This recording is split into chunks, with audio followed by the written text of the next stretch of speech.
Hello, everyone. Welcome back to the channel. Today's Takes with Alex. I'm your host, Alex. In a world that, is, you have to be ready for anything and everything at any time. We have to be able to stay steady in the storm, no matter what that is. No matter what that is. It's not enough to expect other people to, stay steady in the storm. We ourselves have to stay steady in the storm. And so the title of this video is Steady in the Storm. The spiritual power of not letting external factors throw you off.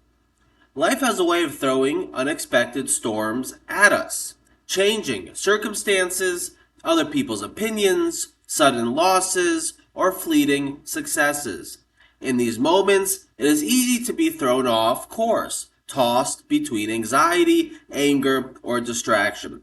Yet the deepest spiritual strength lies in remaining steady, not numb or indifferent, but deeply rooted in something higher, so that external factors no longer control our inner world. Today we explore the spiritual significance of not letting external factors throw you off. This teaching is universal for every person who longs for inner peace and unshakable clarity amid life's turbulence. Rooted in the eternal wisdom of the Torah and illuminated by the profound insights of Hasidic masters, we will discover that true steadiness is not emotional suppression, but a sacred alignment with the divine that allows us to move through life with grace and purpose. The Torah is rich with examples of souls who refused to be thrown off by external circumstances. Joseph was betrayed, sold to slavery, and imprisoned unjustly. Yet he maintained his integrity and connection to God in every situation. His famous declaration, "You intended evil, but God intended good," shows a heart anchored in higher truth rather than immediate appearances. Moses stood before Paro, and at the edge of the splitting sea with calm authority, even when the people panicked. King David, pursued by enemies and facing betrayal, poured out raw emotion in the Psalms, but always returned to trust. God is my rock, my fortress, and my deliverer. The Torah repeatedly commands us not to fear, not to be swayed by the opinions of the masses, and to walk in God's ways with a steady heart. This inner stability is not denial of reality, it is the ability to see the deeper divine orchestration behind changing events.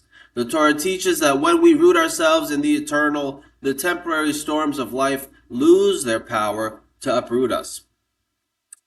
Hasidic masters elevated this teaching to its highest expression. The concept of equanimity, or inner balance, is central. Rabbi Nachman of Breslev and the Alter Rebbe taught that the true servant of God remains steady whether receiving praise or insult, success or failure, because their sense of self is rooted in the divine rather than in external validation.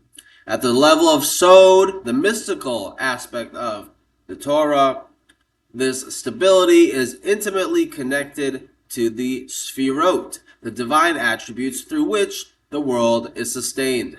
Tiferet, beauty and harmony, represents the balanced heart that integrates all emotions without being overwhelmed by any one of them. It is the central pillar that keeps us upright. Netzach, endurance, and Hod, which is humility or in surrender, work together as the legs of the soul. Netzach gives us the strength to persist, while Hod teaches us to surrender outcomes to God, preventing us from being thrown off when things don't go as planned. Yesod, foundation, channels higher light into the material world with stability. A stronger Yesod means our connection to purpose is firm and not easily shaken by passing circumstances. At the highest level, Keter, crown, and Chochmah, wisdom, represent pure divine will and insight. When we connect to these supernal sphirot through prayer and trust, external factors lose their grip because we are anchored in the unchanging source. The Tanya explains that true freedom comes when the divine soul rules rather than the reactive animal soul. Consistency in spiritual practice builds this inner fortress. In the hidden soul, the soul that remains steady participates in the divine unity, revealing that nothing is truly separate from God. Every storm then becomes an opportunity to reveal greater light. The spiritual significance of not letting external factors throw you off is transformative for every soul. It creates inner freedom. It deepens trust in God. It builds authentic character. It allows clear divine service. When the mind and heart are not constantly tossed, we can hear God's voice and respond with wisdom. It contributes to world rectification. A steady soul becomes a pillar of light and stability for others in turbulent times. How can we develop this holy steadiness? Daily spiritual anchoring. Practice equanimity in small things. Strengthen your root. View challenges through the sephirot. When thrown off, remember Tiferes. Seek balance and harmony within the situation. Right? Cultivate holy detachment and return quickly. When you do get thrown off, return to center with compassion rather than self-judgment. The spiritual path of not letting external factors throw you off, rooted in Torah, invites us to become like the steady flame of the menorah, or the deep-rooted tree, unshaken at the core while still alive and responsive to the world. Through the Sefirot and the hidden Sod, we learn that true power lies in alignment with the eternal.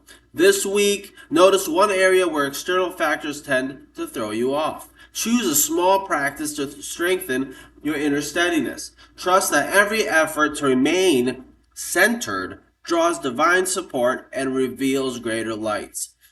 If this teaching strengthened your spirit, share in the comments. In what area of life are you working on greater equanimity? Or what helps you stay steady in storms?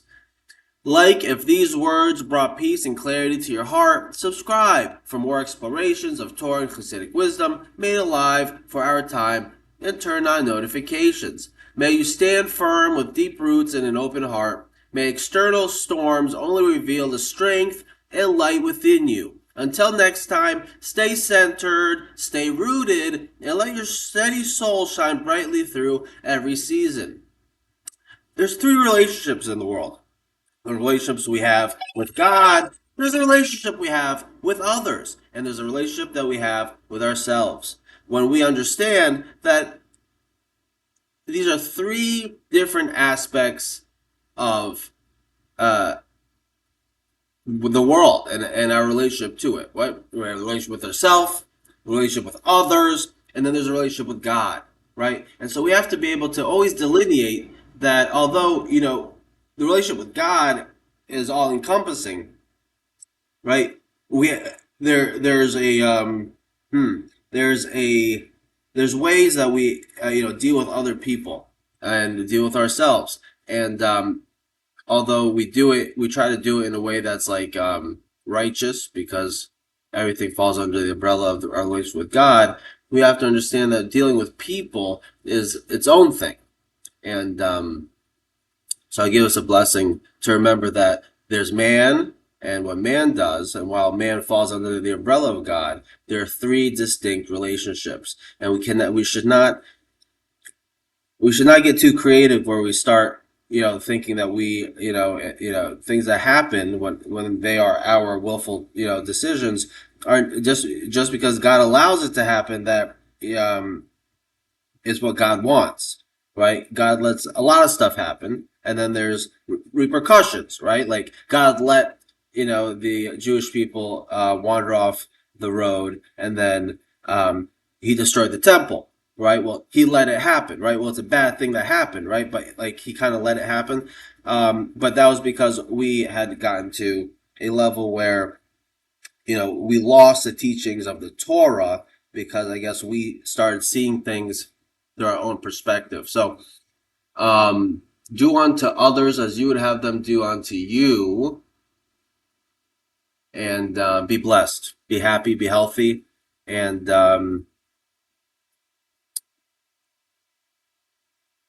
let's not instigate things for the for this, like, I don't know, for the sake of instigating things, because and then cry the reaction of when we then instigate, right? There's like you have Leaf Day Ever, right? That's Usser, right? There's a lot of like isurim that we choose to do for the sake of a higher good when the Torah says, well, you shouldn't do that. So if we want to be yashar in our ways, if we want everyone to be holy and like the everyone who's claiming to like have a better grasp of like how to do things, right? If that deviates from the Torah, and then we go back and say, well, hey, you're not, you're deviating from the Torah, then we ourselves are hypocrites. So we have to find balance here. Okay, everyone be blessed. Thank you so much.